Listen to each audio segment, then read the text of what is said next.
Hi everybody, this is Steve Ludwig, host of Steve Ludwig's Classic Pop Culture, and the Beatles Hour with Steve Ludwig at PlanetLudwig.com. Here's an interview we did with the late Dick Wagner on November 26th, 2013.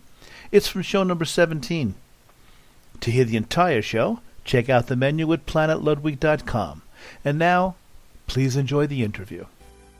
And of course, the iconic Only Women Bleed from Alice Cooper. And that has certainly to do with the title of the book of our next guest, Not Only Women Bleed. It is a pleasure and an honor to speak with Mr. Dick Wagner. Mr. Wagner, thank you so much for being with us this evening.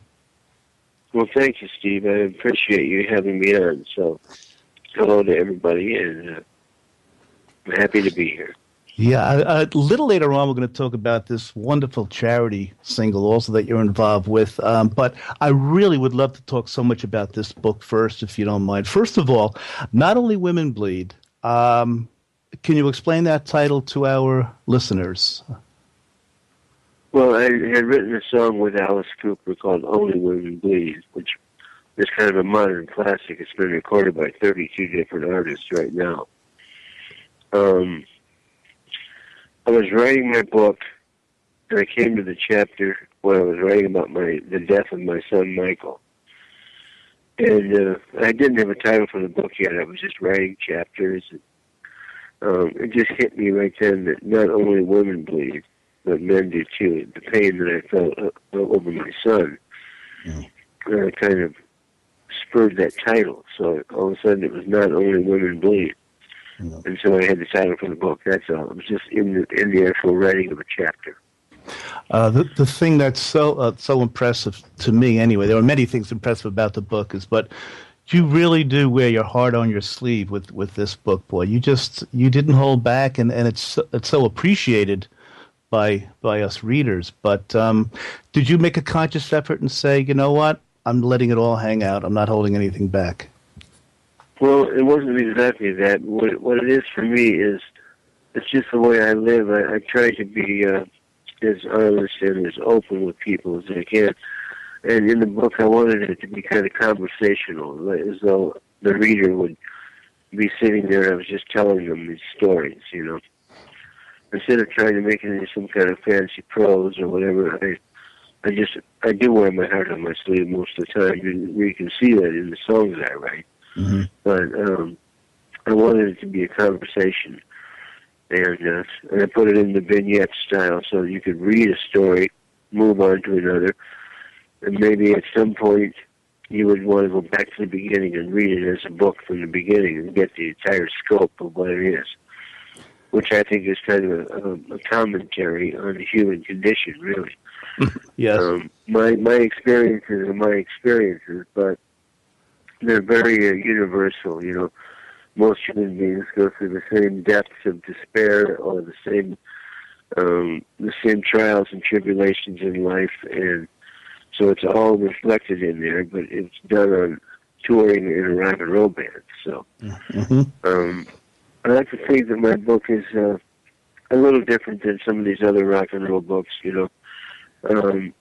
I talk about my addictions and my health problems, and I talk about all of it, but I don't play on that as like being the primary thing. I try to capture the totality of what a human life really is.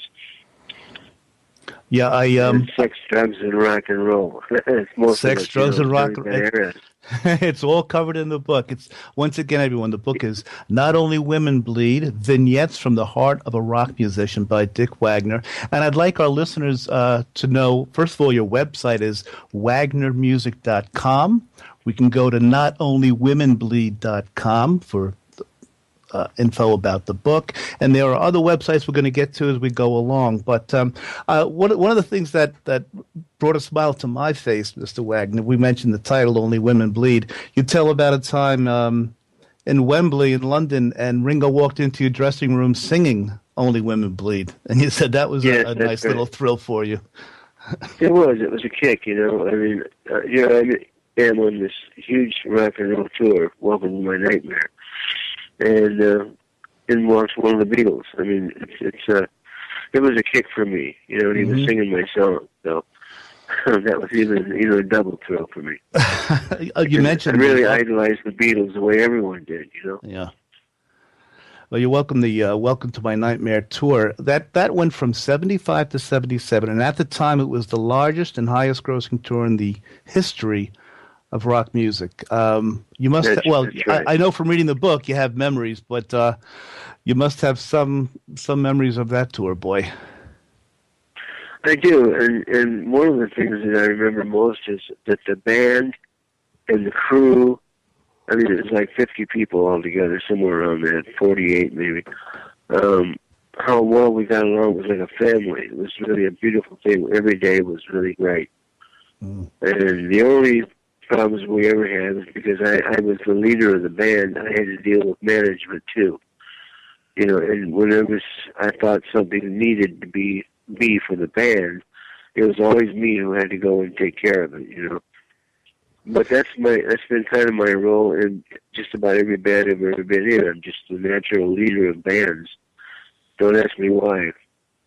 It can't be my face, you know, but Stop. I don't know what it is, but you know, it's just my need to lead the situation and, you know, and arrange the music and do all that kind of stuff. It's what I do. So, you know, speaking of your face, if I know you didn't want to go into the genealogy, but boy, if pictures are any indication, you, Dick Wagner, and Richard Wagner, boy, oh boy, that he's got to be a part of your family tree, Dick. Do you think so? No, yeah, I think so. You look at those pictures, you'd certainly think so.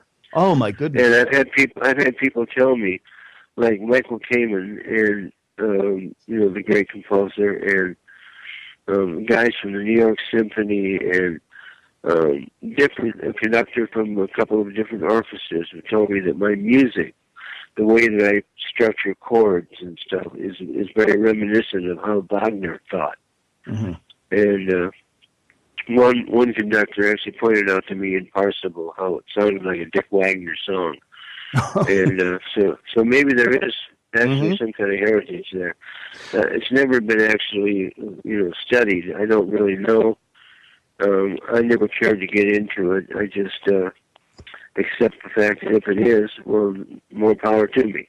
Right? Yeah, sure. You know, but he had attitudes and writings, you know, that were anti-Semitic, and I'm not that way. So that's where the barrier gets broken. You know, the music genealogy is probably true. There's got to be some kind of family line there. But we mentioned the pictures, and I must say, once again, everyone was speaking with the legendary, the iconic Mr. Dick Wagner. The book is Not Only Women Bleed. Go to wagnermusic.com, notonlywomenbleed.com. But I just mentioned the pictures. In the book, Dick, there's a great, the glossy color pictures that you included in the book. What a joy that was, too. I mean, there's so much great things about the book, and I'll get to, but I really did appreciate those color photos that you included, too. Usually it's just black and white, but it's beautiful reproduction. Well, you know what happened? I'll tell you what happened. From the very beginning, I was working with my manager, Susan Michelson, and her husband, Alex Sorrell, and we have a company together, and we decided right from the beginning that the package, the book, was going to be class all the way, you know. It had to have all these good things. They're more expensive. It costs you more money to have color pictures, but I wouldn't have it any other way. And we put the CDs in, which is yes, I was going to get to that. In, so that's money too. But I didn't really care about that. I just I wanted to put out a package that would, you know, reflect how I feel about my music and my body of work and about myself. I guess, you know, I try to be a classy guy as much as I can. Yeah, well, kind of hard when. But I do my best. Sure. Dick, you're a classy guy from reading the book, what you've come through, and the book itself. Like I said, it is some beautiful package. You have the full Meltdown CD, and the Skinner Rat in the box CD. That's a buddy of yours. Am I correct, Dick? My friend Gary Telgenhoff, who is the coroner for in Las Vegas. He's the coroner. He does the autopsies and stuff, He had an idea a few years ago for this virtual band, because there was no real band. It was just him. And he called it Skinner Rat, which is paying tribute to B.F. Skinner and his experiments with rats in cages and in mazes and stuff like that, where, it's pain and pleasure principle, But, yes. So he latched onto that, and he called his band Skinner Rat. And he called me up and asked me if I would play guitar on this stuff. So I did. I played guitar on all 10 tracks of that album and helped him produce it. And I think it's a great album. It's really different from the other one, The Full Meltdown, which is my stuff. But I really got to stretch out on the guitar. I think it's real good. And so I included that because he's my friend. And we did the project together, and so I just put that in there. Instead of putting in 2 albums by me, I put in one by me and one by Skinner Rat and Gary Telchinoff. Well, Dick, that says a lot about you as a person too. You're you're certainly I wanted to get him some exposure. He's he's working there in Las Vegas. There's only been a couple of chances, to expose the idea of Gary as a drummer and on stage. One we did a show, actually, a Skinner Rat show in Vegas in front of about 700 people, and it was. I would love to take that act on the road because it was really cool. I'll tell you a little bit about it. Yes. The show opens with 2 big screens on either side of a big drum kit, right? And Gary's going to eventually be up there playing drums, but at first he's right up front doing an autopsy. And his white coat, and he's throwing body parts on. And then they wheel a gurney out, right? And under the sheet is me with my guitar. And we started into I Love the Dead, the Alice Cooper song. Sure. And, which I wrote, by the way. And it was never credited for. Uncredited, yes, I was going to say. Uncredited, though, yeah. Uncredited, but I Love the Dead. And I'd jump out and play the guitar parts and play the solo. I'd come off the gurney. And I was going to be the next autopsy, but I'm really actually alive. And there I am. And the people loved it. I mean, it was just a really good theatrical show. But we never got to do it again. It cost so much money to put that show on, with all the lights and the screens and the pre-recorded this and that. And Gary actually put that all together. He's brilliant, and I love him. And so I wanted to give him, access to whoever bought my book. They know about him too. So. Well, I appreciate you including that because it's enjoyable. And your fans know this, Dick, but for our casual listeners, everyone, Mr. Wagner's songs, lead guitar, you've been featured on more than 200 albums, more than 35 platinum and gold records with the albums that you played on. You've had BMI Songwriter Awards. You've been part of Emmys. You're such a musical treasure to us. And, it's funny, you mentioned the opening of the show when you come out on the gurney. That's close to your real life. I mean, you've had some health issues, haven't you? Oh, I most certainly have. I was close to my own autopsy. I was dead on arrival in 2007 in a hospital with a heart attack and a stroke at the same time. Oh my God! So, I'm very fortunate. I've come back from tremendous illness, and I'm back out playing again. I wrote a book. I mean, I feel like my life is it's complex and it's also very exciting, even at my age. If I may quote, which I won't admit to, but somewhere around 70. Well, you know what? I'm getting there myself, Dick. But if we can say we're getting to be 70, that means we're still around. So that can't really be too much of a bad thing. But no, it's a good thing. Yeah, if I may quote something you wrote in the book, kind of touching on what you just said, this is my day of being reborn into the grid of life with love, tolerance, and compassion more clearly defined and practiced. Could you have felt this way without your health problems, you think? Boy, that's a good question. It's hard to say because the health problems that I had was very traumatic for me. Because when I woke up, I was in a coma for 2 weeks. I woke up and my left arm was totally paralyzed, and it was that way for almost 5 years. So I was out of the music business and out of being a guitar player because I could not even pick up a guitar. And to have come back from that now, it has really, I can only maybe say that after all of that, having gone through that near-death thing and brain surgery and hydrocephalus and paralysis of the arm, all of this stuff, and it's all outlined in the book, but I had to live through it to write about it, and I got to tell you, those were some strange years. But during those years, it was fortuitous in the sense that I got to write my book. Mm-hmm. Even though I couldn't play guitar, I was writing all the time. So I was writing the book, writing songs. I wrote the concept for this group from Denmark that I'm going to be producing this year. And yes, could you tell us about that quickly? Yeah, there's a young artist named Marianne Cotton from Denmark who contacted me on Facebook and wanted me to play guitar on his album. And so I talked to them, and after a while they asked me to be their producer. And I had written the whole concept, which I then sent the songs to them, and they flipped out on the songs. And so now I've got this whole album written for this group, Marianne Cotton. And it's just a matter of getting in the studio now and recording it, which we're working on now. So in 2014, it's going to be Marianne Cotton. This will be one of my projects. Mm-hmm. That's great. And I'm going to do some recording of my own again, too. So yes, as fans know, I mean, you and Steve Hunter are, I think, unquestionably the greatest American guitar duo in the history of rock music. Will you be you hinted at it in the book. Will you be working again with Steve Hunter?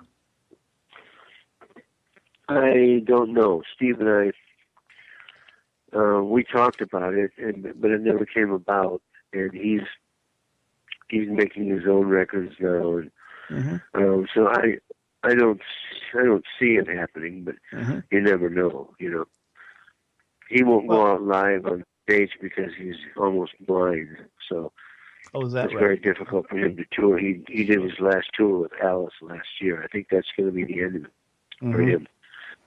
And I still want to go out, and so it makes it difficult, Yeah, sure. Well, we certainly have enough recorded material of the two of you. We did some very historic stuff together, and that stands the test of time. So. I mean, may be all you'll ever get out of Hunter Wagner. Well, it's what though, Hunter Wagner has given us more than our share. We've given us more than we could have even hoped for. I mean, the intro with Lou Reed. It's to Sweet Jane, yeah. Intro to Sweet Jane. I mean, that was voted one of the top. I think it was in the top 20 guitar duo solos by Gibson.com, and which is a renowned it was name. Yeah, it was in the top. It was like number 25 or something. 25. Like that, top solos of all time. So that's really cool, Yeah, absolutely. It's nice to get those kind of accolades and awards. It's all great, But what I love most is I can listen to the music and realize what was accomplished during these different time periods and feel proud of it, Yeah, I mean... And to have fans. Fans are always writing to me and making comments on Facebook and stuff, what this music meant to them. And that means a great deal to me. Mm-hmm. I mean, you've been a part of working, of course, with Alice Cooper, Aerosmith, Kiss, Lou Reed, Peter Gabriel, Meatloaf, Steve Perry, the great Etta James, Rod Stewart, Air Supply. I mean, you wrote Air Supply's really last big hit, Just As I Am. Yeah, I did. Have you ever met Dave Davies? I only ask you because he had a stroke. Do you know Dave Davies? Dave Davies from the Kinks? Yeah. No, I never have met him. No. Because I mean, he's coming back from his stroke as well, and I saw him a couple of weeks ago, and he's almost there. His right hand seems a little weak yet, but After your 5 years, my goodness, how long did it take you to Oh, it's been pick up? Yeah. it was only after they discovered that I had hydrocephalus and did the brain surgery on that I was able to actually start playing guitar again. Mm-hmm. Because it gave me gave me balance and gave me a center and I could feel the beat again. Before then I was just lost, just floating out there. But that surgery made a huge difference and just part of the medical legacy. Yeah, but your book, even if people are not rock fans, your book is a testament to human will, and it gives me goosebumps sometimes. Well, see, I like to think of it as kind of a commentary on the human condition. That the things I talk about in my book are, they are particular to my experience, but I think they're very universal. People go through the same kinds of things. Most people do. Yeah. I mean, it's obviously a music book, but the music is almost, but not quite peripheral to, like you said, the human condition and how you just come back from. The book is, listeners, please, you must pick up the book if you haven't. And even if you're not a music fan, it's just, like I said, a true testament to the will of a human being. Once again, everyone, we're talking to the great Dick Wagner.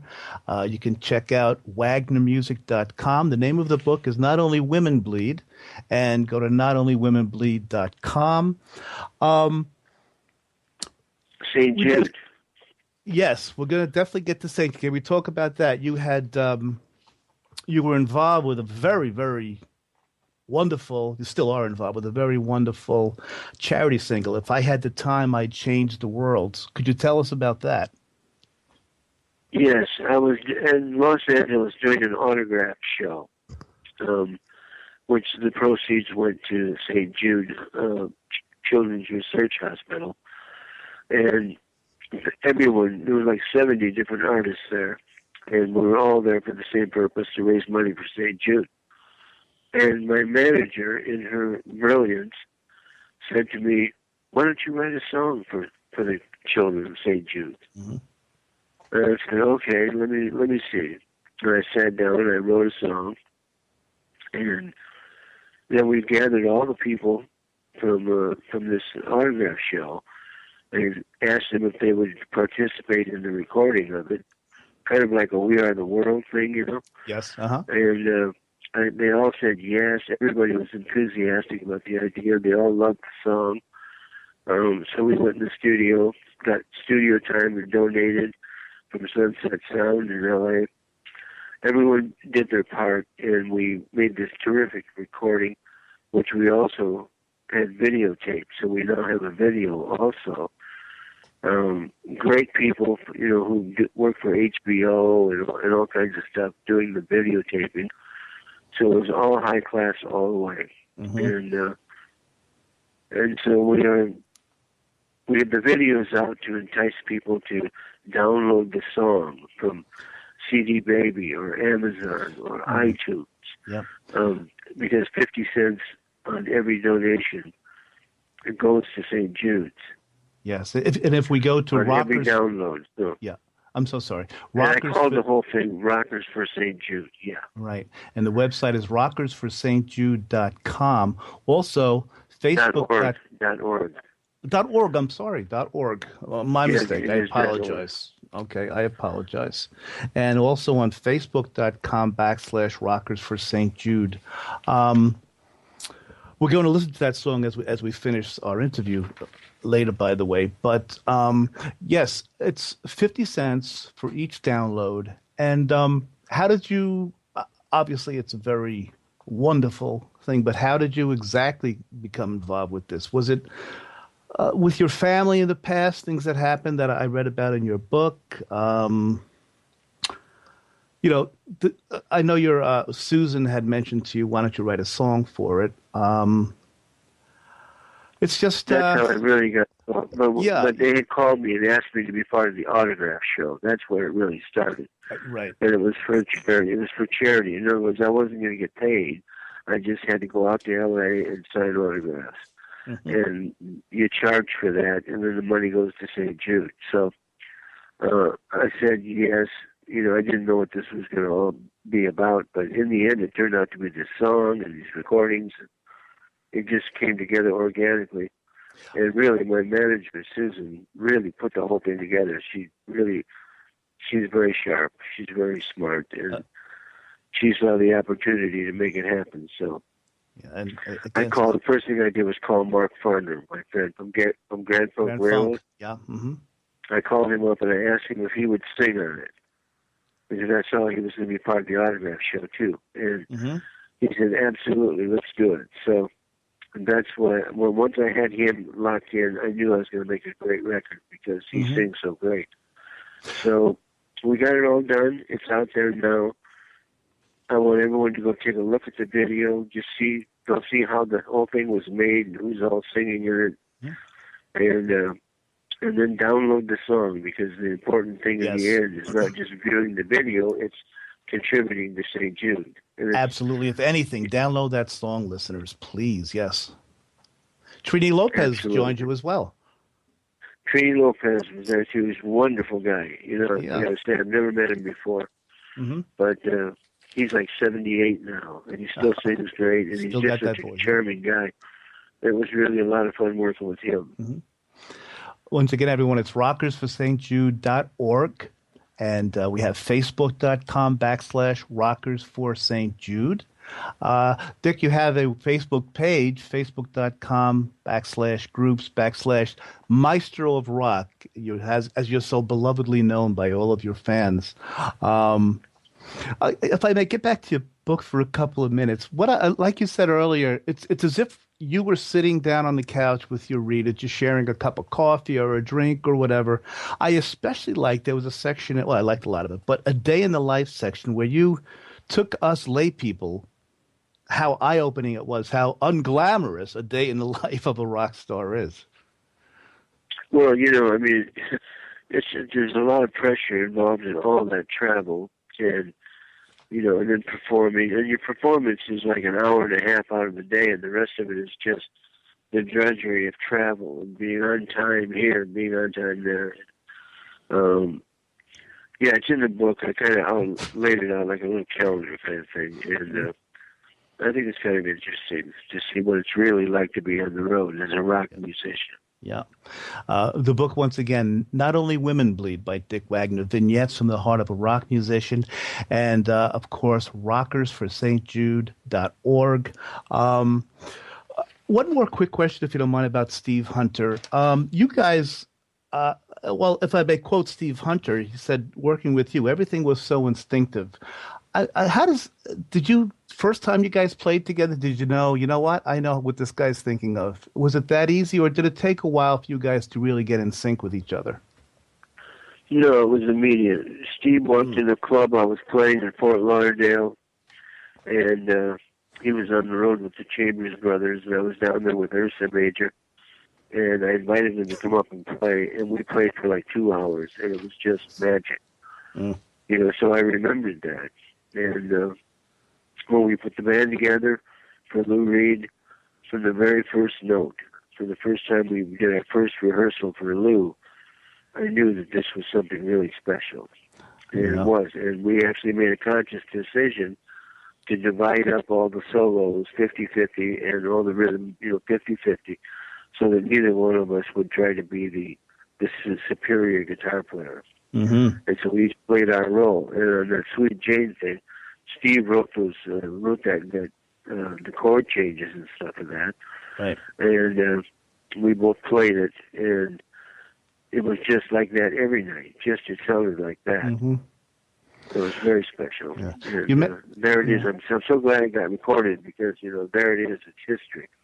Yeah, we're going to listen to that at the end of the show after we say goodbye to you. But you mentioned Ursa Major real quickly. Besides the great Dick Wagner, someone else was in Ursa Major that some of us listeners may recognize the name. With Billy Joel? Gregor Rama? Billy Joel. Yeah, it started out as me and Billy Joel and the drummer Rick Mangoni. Yeah. It's going to be that trio. And we did a couple of rehearsals. We tried to put it together. Billy had some problems at home. so he dropped out. Mm-hmm. And then later on, he went to California, and the rest is history for him. Yeah. He got discovered, and he got his records and his career together. But he was originally part of Ursa Major. I saw Billy Joel last year, and he remembered all of it. Mm-hmm. And he remembered, that we were together. It was good. I hadn't talked to him in years, but we went to see him, and it was really terrific. Yeah. What some people might not be aware of, fans of course are, but you played acoustic guitar on Beth on the Destroyer album, and then the electric guitar on Sweet Pain, but again, uncredited. Why does that happen, Dick, with some artists? Wait, is it they don't give me contractual? credit. During that time, those bands were, trying to really make it big. They hadn't made it as big as they would eventually. They wanted everyone to believe that the band could do all of this. And the truth was that I got called in to play some things that they needed me for whatever reason. And I came in and played the way I play.